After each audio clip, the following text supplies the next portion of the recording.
अरुणाचल में रक्षा मंत्री बीजिंग में खलबली।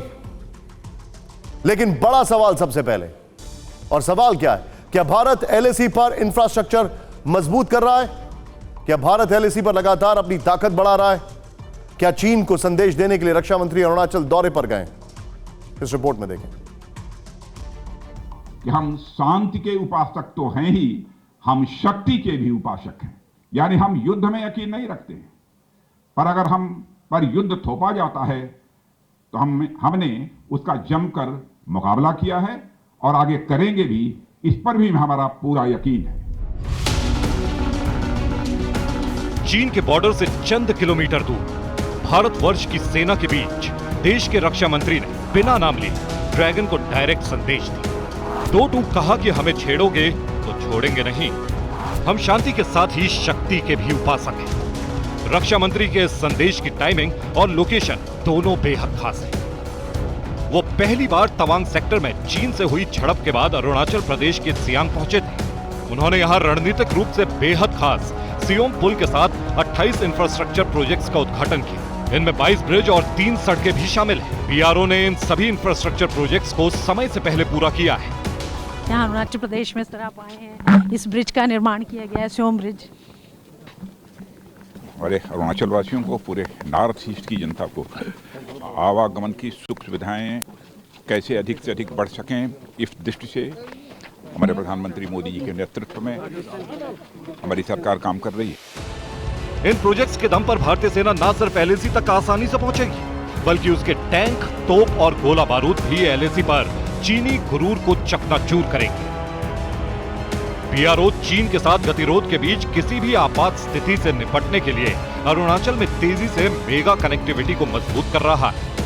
अरुणाचल प्रदेश में सिर्फ सड़क परियोजनाओं के लिए ही 44,000 करोड़ रुपए खर्च किए जा रहे हैं। इनमें से ही एक है सियोम ब्रिज, जिसकी लागत 10 करोड़ से ज्यादा है। टीवी 9 भारतवर्ष की संवाददाता अंजू निर्माण ने इस ब्रिज का जायजा लिया।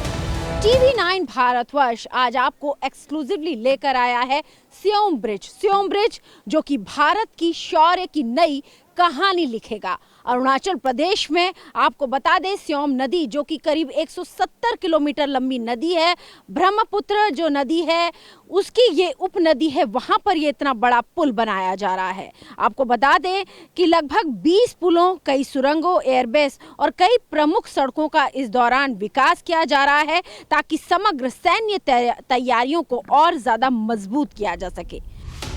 क्लियर है, हिंदुस्तान हर चुनौती के लिए तैयार है।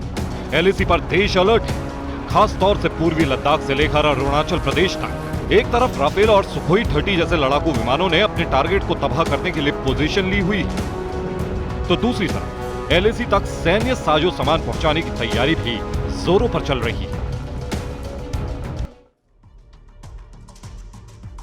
अब आइए आपको बता दें कि अरुणाचल में जिस सियोम पुल का उद्घाटन रक्षा मंत्री ने किया, उसे क्यों चीन के लिए काल कहा जा रहा है। ध्यान से देखिए बात, अरुणाचल का जो डेवलपमेंट है उसके टारगेट पर सिर्फ चीन है, यह कहा जाए तो शायद गलत नहीं होगा।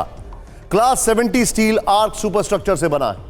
नंबर 1, सियोम पुल से टैंक भी गुजर सकता है।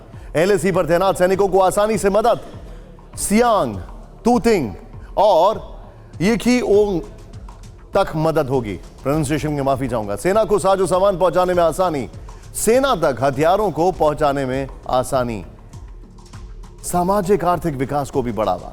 इस सब के बीच में चीन की साजिशों को करारा जवाब देने के लिए भारत अरुणाचल प्रदेश में फ्रंटियर हाईवे भी बना रहा है। आपको मैप के जरिए समझाने की कोशिश करते हैं क्यों यह प्रोजेक्ट बीजिंग की आंखों में चुभ रहा है। करीब 2000 किलोमीटर, यह देखिए फ्रंटियर प्रोजेक्ट जो हम आपको बता रहे हैं, 2000 किलोमीटर लंबी सड़क का निर्माण भूटान से के निकट मागो से शुरू हुआ है। ये तवांग ईस्ट, ये देखिए ये जो आपके सामने सड़क है, ये तवांग ईस्ट कामेंग, अपर सुम्भासरी, टूटिंग, वेस्ट कामेंग, अपर सियांग, दिबांग वैली, देसाली, फिर ये सारे होते हुए विजयनगर तक जा रही है। ये इंफॉर्मेशन हमारे पास है।